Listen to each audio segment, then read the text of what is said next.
El 10 de octubre del año 2020 es el día que eligió la Iglesia para la beatificación de Carlos Acutis. Es cierto, hace varios años que murió. La Iglesia lo quiere reconocer como beato. Yo pienso que si Carlos estuviese en este momento entre nosotros, seguros tendríamos un mismo grupo de WhatsApp, estaríamos pensando estrategias para llevar el Evangelio a través de estos medios. Vez pasada lo decía por Twitter. Carlos se nos adelantó, pero estaría compartiendo con nosotros estas hermosas estrategias de evangelización. Porque hay cosas que creo que tenemos en común o que nos han llamado la atención. Primero, Carlos tendría un año menos que yo. Sería más joven que yo si estaría con vida. Utiliza las zapatillas, la ropa que utilizo yo o que utilizaría yo. Y además, un genio, un amante de la informática, con muchas ganas de transmitir el corazón de Jesús. Creo que tenemos muchas cosas en común. Vamos a la intro y les presento un poco la vida de Carlos Acutis.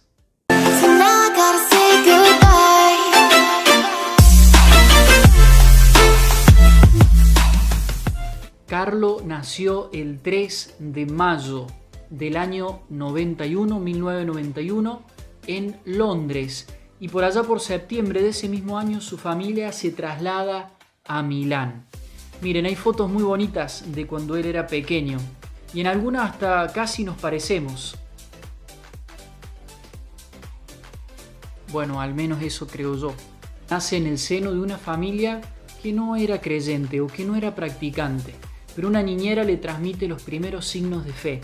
Y creo que fue una semilla muy bonita del Evangelio en su corazón, porque a temprana edad, a los 7 años, siente el deseo de tomar su primera comunión. Y claro, 7 años, tienen que pedir un permiso para eso. Un permiso que es concedido. Creo que es el comienzo de su gran amor por la Eucaristía. Un amor que lo va a llevar a cometer locuras que más adelante voy a comentarles. Carlos tenía gustos de un niño de su época. Volar barriletes, un cariño y un amor muy bonito por el fútbol. Además, la PlayStation, que era una tradición, le encantaban las cosas que tenían que ver con la tecnología. Inclusive sabía mucho, tenía un conocimiento muy avanzado para un niño o para un preadolescente de su época. Pero había otros gustos más, además de los animales. Otro gusto muy bonito que comienza con esa edad, con sus 7 años, y es el gusto por la Eucaristía. A sus 12 años de edad le pide a sus padres viajar para poder colectar fotos e información de milagros eucarísticos. Monta su página web donde publica 136 milagros eucarísticos. ¡Wow! 12 años de edad. Si bien era un niño de Eucaristías, de misas cotidianas, no creo que esto lo hayan llevado a los altares hoy. Él decía que la Eucaristía era su autopista al cielo, pero el cariño que se gestaba en la Eucaristía no era un cariño que se gestaba de una manera egoísta. Estamos hablando de un joven que murió con 15 años. Todo lo que hizo, todo lo que logró, lo logró antes de esa edad. Conversiones de personas que no creían en la fe católica, como era el caso de uno de sus empleados, de los empleados de su casa.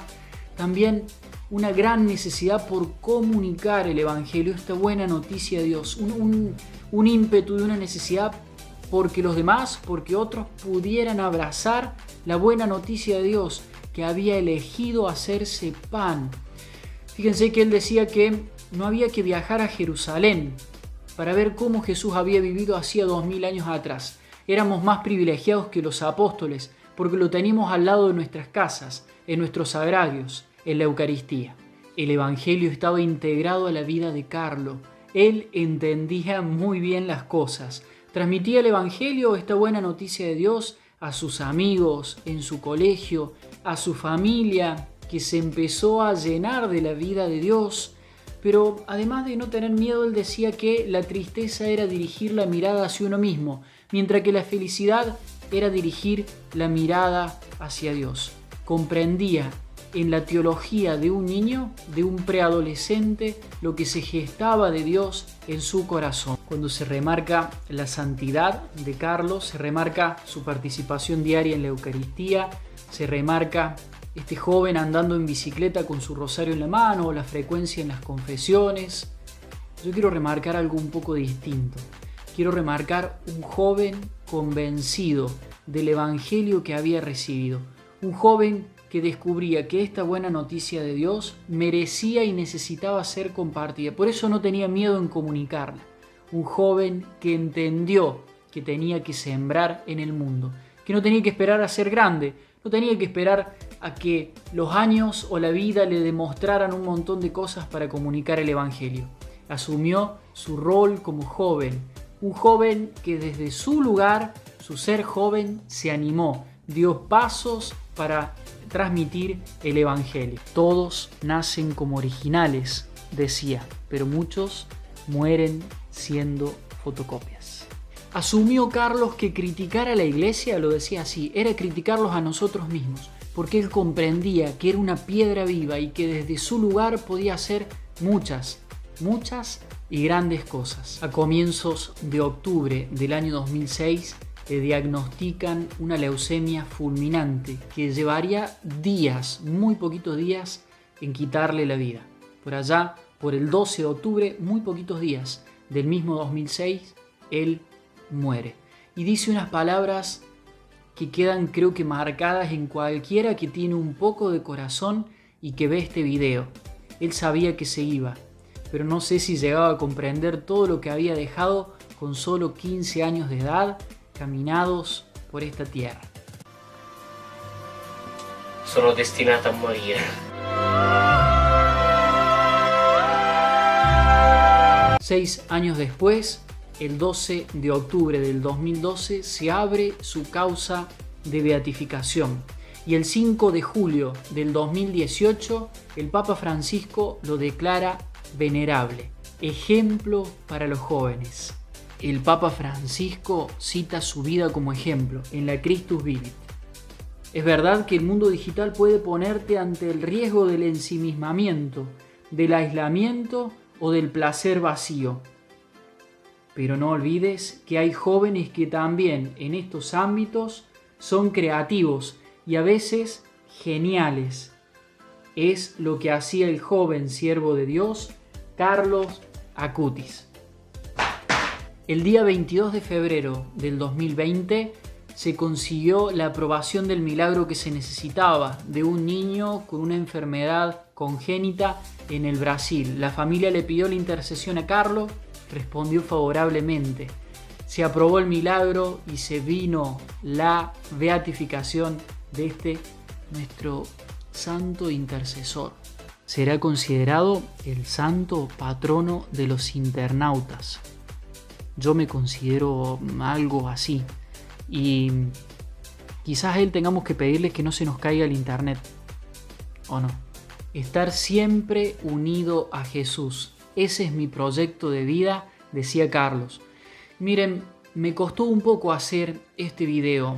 Primero porque consideraba que tenía que dar lo mejor de mí para poder armarlo. No podía solamente hacer una publicación. También porque me impactó mucho ver estas imágenes que voy a poner de fondo. Estas imágenes de su cuerpo 14 años después de su muerte. Él está como dormido. Ver su ropa, sus zapatillas de esta marca tan conocida y que usan los jóvenes de nuestra época. Me impactó mucho saber que él, estando vivo, tendría menos años que yo. Sería más joven que yo incluso. Y hasta me cuestionó decir qué sería hoy de la vida de Carlos. ¿Quién sería o cómo estaría viviendo? Incluso si nos hubiésemos conocido y si hubiésemos compartido Pastoral Digital también. Desde el corazón les digo que la vida de Carlos me dice que yo no soy perfecto, que me falta mucho para hacerlo, pero que sí soy auténtico, que Dios no me trajo siendo una fotocopia al mundo y que no espera eso de mí, no espere que copie la pastoral de otro, espera que dé lo mejor de mí, que en el amor que se gesta en mi encuentro con Él, en su encuentro conmigo, sepa yo comunicarlo y no esperar a ser grande para hacer grandes cosas, sino hacer cosas grandes ahora, desde joven, desde temprana edad, dejar huellas, pisadas fuertes. No sé cuánto voy a vivir y cuánto voy a compartir en este mundo, pero sí sé que el mundo necesita conocer de aquel que me dio la vida, de aquel que hizo que mi vida tuviese sentido. Esto es lo que a mí me regala Carlos con su temprana y corta y poquita vida. Y ojalá que a ustedes también les renueve la esperanza y los saque de ustedes mismos para llevar el Evangelio a los demás. Recuerden de ser originales, ser jóvenes que se comprometen. Dios cuenta con ustedes.